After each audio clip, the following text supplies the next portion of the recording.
Major support for Out to Lunch is provided by the law firm of Jones Walker, established in 1937 with over 375 attorneys in offices throughout the U.S., providing a comprehensive range of services to a local, national, and international client base. JonesWalker.com, and by the Alliance Safety Council, delivering instructor-led on-site computer lab and online training through more than 100 authorized training providers in 31 states and 2 countries. Headquartered in Baton Rouge, Alliance is focused on the future of learning technology and training process innovation for business and industry, for safety and other corporate training needs. More information is at alliancesafetycouncil.org, and by Short & Associates, legal recruiters in Louisiana and Texas, and Orange Theory Fitness, delivering fitness results for a healthier world.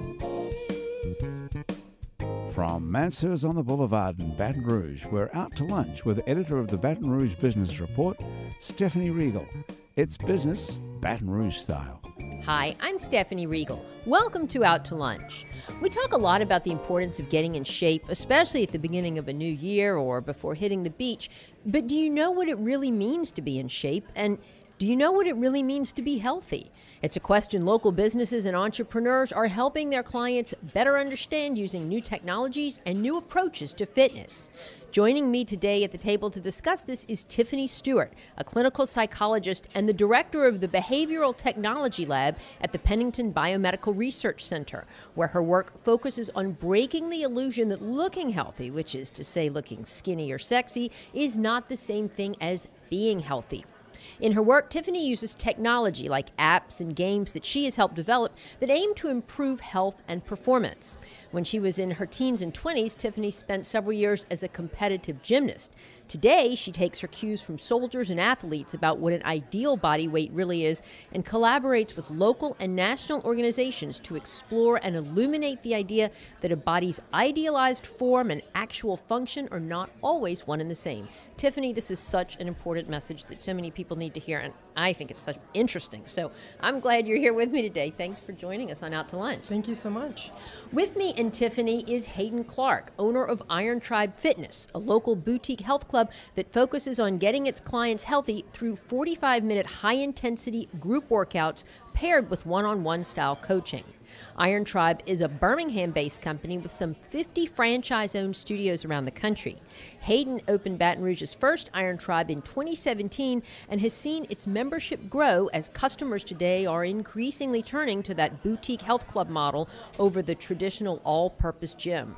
Hayden is a Baton Rouge native. He grew up here, who studied at the Baptist Theological Seminary in New Orleans before becoming a personal trainer and then health club owner. Hayden, it has been an interesting journey, I'm sure, no doubt. We look forward to hearing your story. Thanks for being here. Thank you for having me.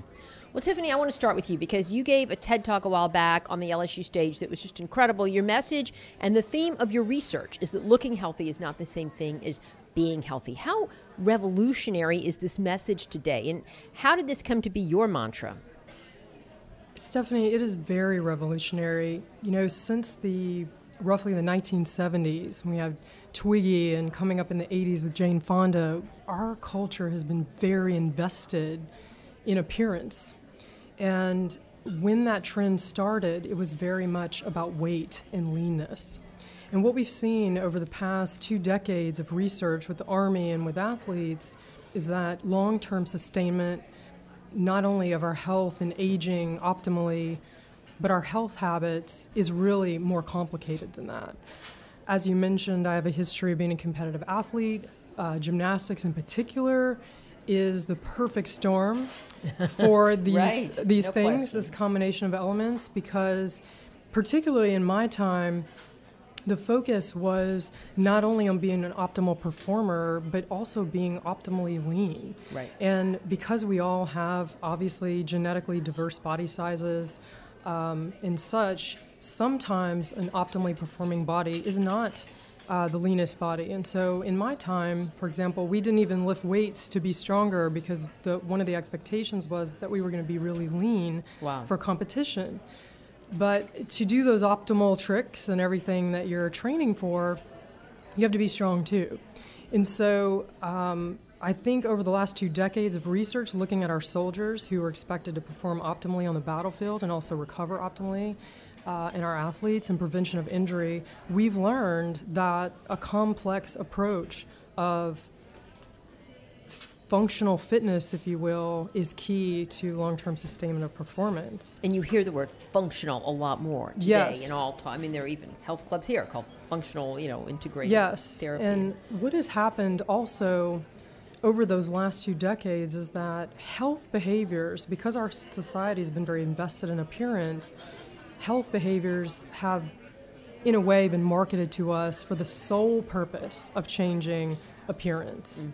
And what we know from our research is that regardless of size, we all need to do these health behaviors to sustain our health long term.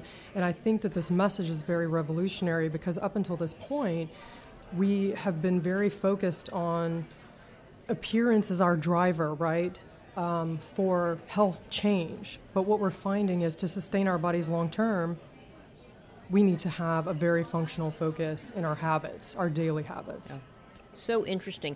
Now, Hayden, your business, Iron Tribe, is also about helping people get healthy. How much of your business do you think comes from people who want to actually get healthy versus people who just want to look better? and do you think they get the difference? Do you get the difference? Yes. What Tiffany said about a more functional approach and one that's not so focused on, say, a scale or this transformation, somebody coming in, I want to lose weight here. What we try to instill is more behavioral change, lifestyle changes, habits, if you will. The byproducts of those from a body composition standpoint yield what they will, and the healthiest person thereafter. So the focus for us isn't so much on convincing somebody that we can help them be that magazine-like person, if you will, because that's not real. It's not honest.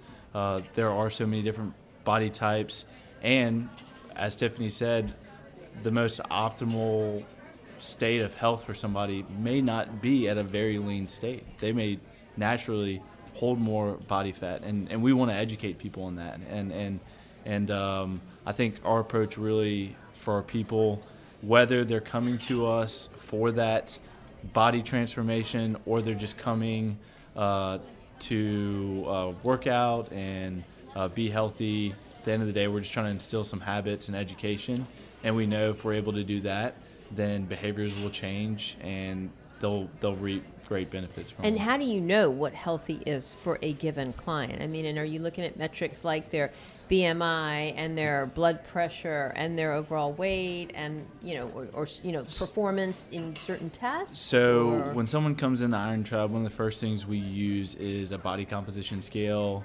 The machine that we use is called the InBody 570, and it measures your skeletal muscle mass, your body fat percentage. It gives you a graph and breaks down where you're holding your body fat mass, where you're holding your lean body mass. And then the doctors that created this machine give some suggested goals long-term to reach for, things for that individual that would be healthy. So we use those metrics to develop a plan, if you will, around eating habits and exercise that get them to make those changes. Attain those goals. Now, Tiffany, how does this factor into the work that you do at Pennington? As the head of their behavioral lab, what are you doing day in and day out? Well, for the past couple of decades, what we've tried to do is take the best science we have in obesity, eating disorders, body optimization, in body image, and apply it to programs and products that we could bring people, meeting them where they are. So, for example, we have high-performance populations like soldiers and athletes, but we also work with women, children, and families to optimize health over time. And when you say we, this is at Pennington? Our laboratory, yes. Okay, cool. And so they're like clients of yours, or they're subjects of your research, or both? Both, actually. So what we've done over time, you might have heard the buzzword translational science. Yes. And our goal with translational science is to bring things from bench to the bedside. So I always say that sometimes good science dies in the journal. So if you've ever heard this saying, and what that means is we do a bunch of studies and we publish them in scientific journals, which is great. But if those programs are never brought out of the laboratory and that good science isn't translated into something everybody can use, then what is the point? So many things we use on a daily basis, more commonly medications, things of that nature, have been influenced or come out of science. What you think about less is things like habit change methods that maybe psychologists use to help people improve their mood or lose weight or do different things for their health. And so what we've been doing for the past couple of decades is taking all of that good habit change science and behavioral theory and applying it to products and programs that people can use. For example, like apps and games and things of that nature. So we're talking like tech transfer here, yes. basically. And for example, we have a product that is used by the Army, Army-wide. It is an application we've developed over the last 15 years to target nutrition, fitness, and sleep. Wow. And optimal resilience in soldiers and their family members. And as you might imagine, the iterative process of technology development, we started this in roughly the year 2001. Not everybody had a phone in their hand at that time. Right. So the idea that we would ever be taking a phone and an app to the gym to direct our workout is revolutionary. And some of these good behavioral science can now be integrated. Mm-hmm. It is worth saying that we have tons of commercial products on the market right now for health and fitness, and many of them have not been influenced by science. So this military app, for instance, just tell us a little bit about more what it actually does. Okay. If you think about the combination of a behavioral coach, a fitness coach, a psychologist, and a Fitbit all integrated into one, that would be our product. Oh. And so the idea is that soldiers, even while deployed, can use this app to establish better nutrition, fitness, and sleep habits, work on their mood, try to stay calm in deployment, be resilient when coming home. Send them little motivational Right. messages during the day? We have food tracking, we have activity tracking, we have, in war, soldiers have downtime to physically train. We have individualized fitness training programs for them.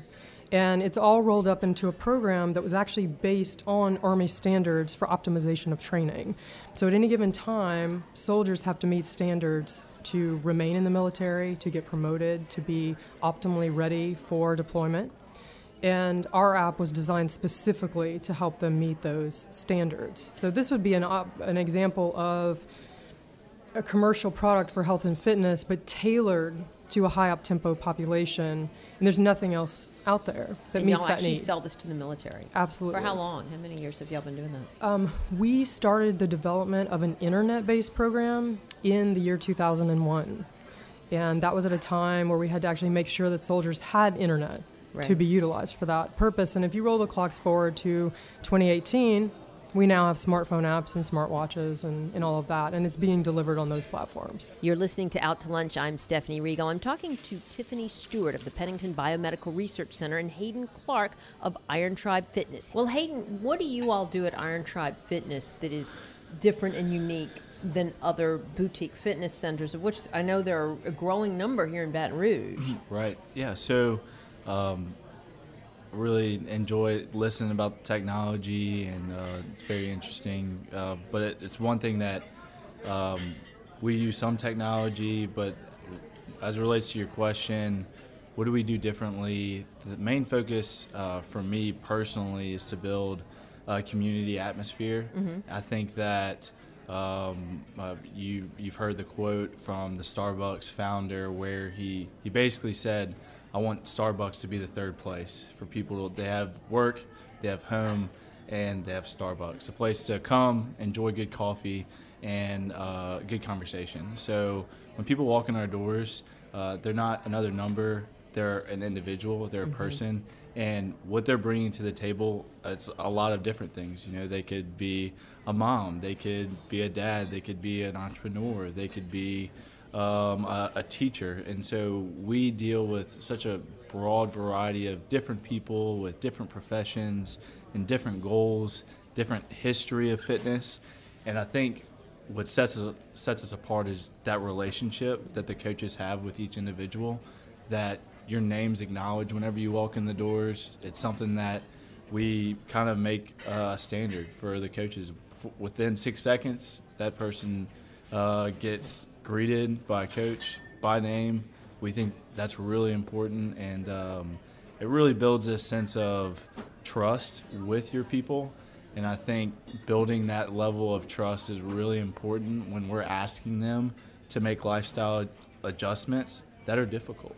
Do something like Iron Tribe, I mean, you only open when you have scheduled classes, or because that's one of the reasons that, like, I've never joined a boutique fitness center, because I want to go when I want to go. Of course, Are there other? Can you stay after class and work out, or go before class, or what? So it is class based when it comes to the workouts, and people have about 9 to 10 class options throughout the day. It's 45-minute classes.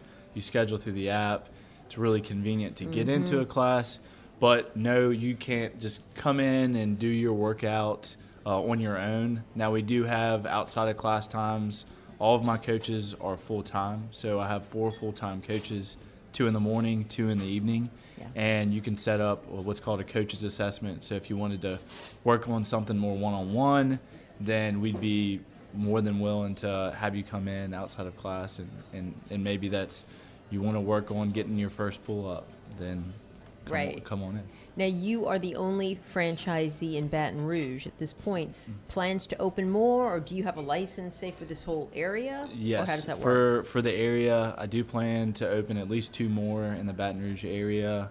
We've been looking for our second location for the last several months, and are excited and think we have some potential possibilities. Okay, that's good. Yeah. And then there are others in Louisiana as well? There is one in New Orleans, and I started there as a coach in 2014 and coached there for just over a year. And then my wife and I were both from Baton Rouge. She got a teaching position back home, so we moved back and started the conversation of what it would look like to open up an Iron Tribe. My dad is a corporate attorney in town and has a lot of business experience managing Keene Miller, and always kind of wanted to invest in a local business, but by trade is not much of a risk taker, and decided with my mom and the rest of my family that this was a good opportunity for us as a family, and he believed in the leadership of Iron Tribe, and so we're really growing the brand of Iron Tribe in Baton Rouge as a family, and that's been a lot of fun. That's really great.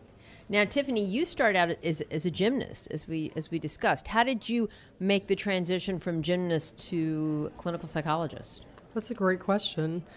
I would say that being a gymnast, all of the years, I had sort of an injury-prone body, if you will, and that is a very deep learning process about your body function and optimization of health. And so as I transitioned from a competitive gymnast, I became very interested in issues that are relevant to that population. So body image, eating disorders, that evolved into an interest in the budding science of obesity, which was occurring around, the mid-1990s.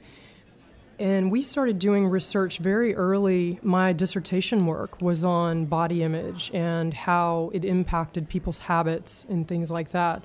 What we learned very early on is that as the obesity epidemic began to spike, and as that appearance culture I mentioned earlier was still very heavy-hitting, the difference between what we wanted our bodies to look like and what they were starting to look like as we gained more weight over time as a population, that divide essentially became our body dissatisfaction.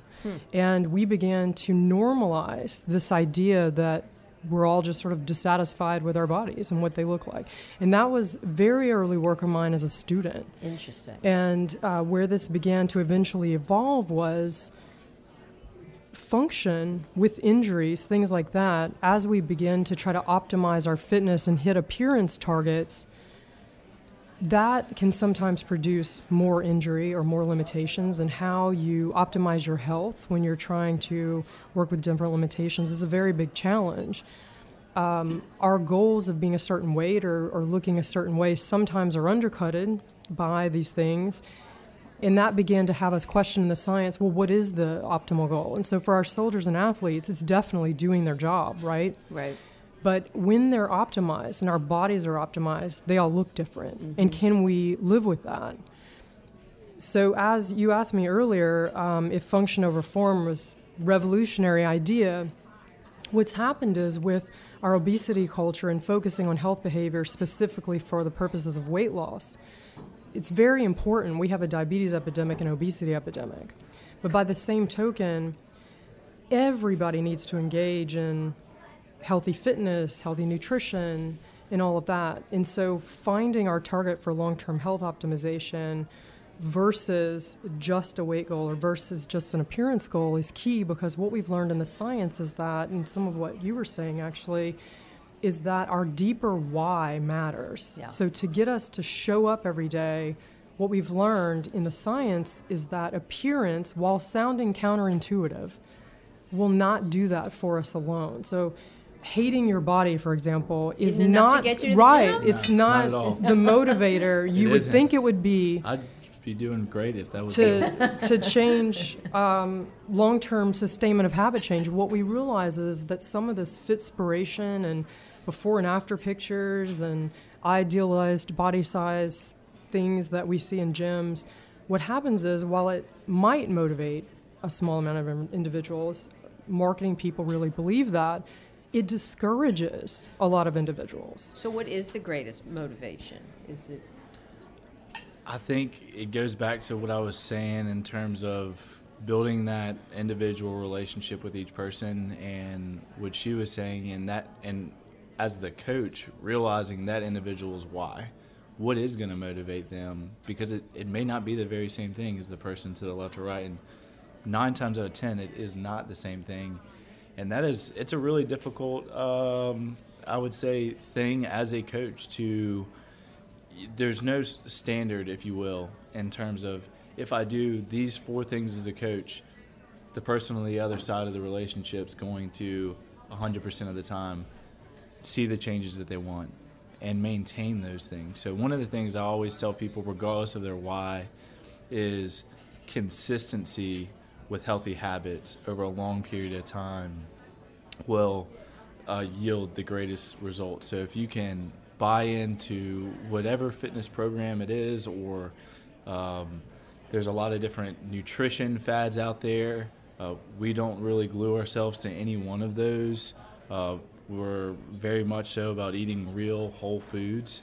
But if people, not everybody has the same why, and I think that's important for each fitness concept to realize, because you can intimidate people whenever they're walking in the doors. And the moment that somebody's intimidated, it doesn't matter how strongly they want that change. They're turned off, huh? They're turned off. So I think the goal for us a lot of times is just breaking those barriers down, because a lot of people have been burned by nutritional fads or fitness fads. Well, Tiffany, you also worked in the private sector. I mean, in addition to your work at Pennington, you've had side businesses. Right. Where you would do what, like offer consulting services to businesses or individuals with respect to some of this functional fitness? Absolutely. I've done a lot of that over the years in helping companies to reframe their messaging when we're trying to drive people towards deeper health change.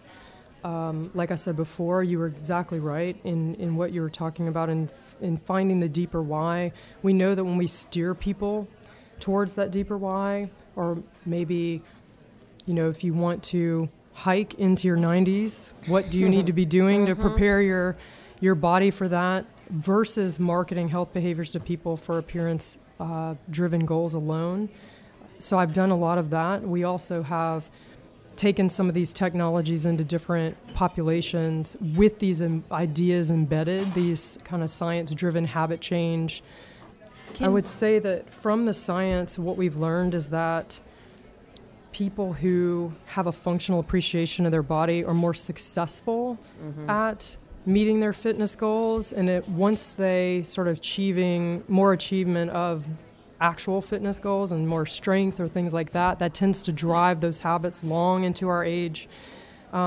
more longitudinally than the short term. So all of our business efforts and all of our focuses on developing products for even pivoting some of these products we developed for the Army, for example, for other service groups or athletes or high performance, and translating that down to civilians, as we say. We've done all that in the business sector as well. Can we access any of your apps or any of the apps that you have developed for, say, the military? Are they available to the general public? The Army app will be available to the general public very soon. So it's going through what is called the official Army commercialization process, if you will. And in a few months, it will be in the App Store, and anyone can use it because there is a civilian track on the app and a soldier track. So will somebody at LSU or at Pennington get money out of this? As of right now, because it's a research product, and the Department of Defense has actually funded most of our work, the Army will get to use it at no cost via academic business license tech translator. It will be available for no cost in the beginning. So, and what is it called? It is called Army Health, and health is an acronym for Healthy Eating Activity Lifestyle Training Headquarters. Wow. Very cool. Well, Tiffany Stewart and Hayden Clark, this has been such an enlightening discussion, so much good information that people need to hear. So both keep preaching this message because you're doing great things for Baton Rouge and keeping us healthier. We look forward to following your continued progress. Thanks for being here today. Thank you. My guests today on Out to Lunch have been Tiffany Stewart of the Pennington Biomedical Research Center and Hayden Clark of Iron Tribe Fitness. You can find out more about the Pennington Biomedical Research Center and Iron Tribe Fitness by going to our website, itsbatonrouge.la. The producer of our show is Grant Morris. Our technical producer is Eric Merle. Our associate producer is Peter Raschuti. And our Baton Rouge business consultants are Charlie D'Agostino, Dave Winwood, and Ann Edelman. If you want to know what we all look like, you can find photos from this show on our website, itsbatonrouge.la, and on our It's Baton Rouge Facebook page. These photos were taken by Grant Morris. You can hear this show and past episodes of Out to Lunch wherever you get podcasts, including Spotify and at itsbatonrouge.la.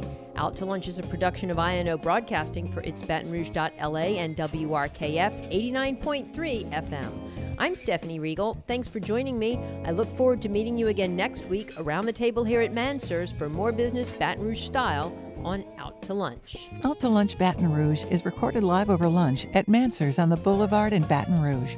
Mansur's is open for lunch daily 11 to 2, for dinner nightly, and for brunch on Saturdays and Sundays. Mitchell Foreman wrote and performs all the music on Out to Lunch. You can hear Mitchell's music anywhere great jazz is sold or streamed, and at mitchellforeman.com. Major support for Out to Lunch is provided by the law firm of Jones Walker, established in 1937 with over 375 attorneys in offices throughout the U.S., providing a comprehensive range of services to a local, national, and international client base. JonesWalker.com. And by the Alliance Safety Council, delivering instructor-led on-site computer lab and online training through more than 100 authorized training providers in 31 states and 2 countries. Headquartered in Baton Rouge, Alliance is focused on the future of learning technology and training process innovation for business and industry, for safety and other corporate training needs. More information is at alliancesafetycouncil.org. And by Shorten Associates, legal recruiters in Louisiana and Texas. And Orange Theory Fitness, delivering fitness results for a healthier world.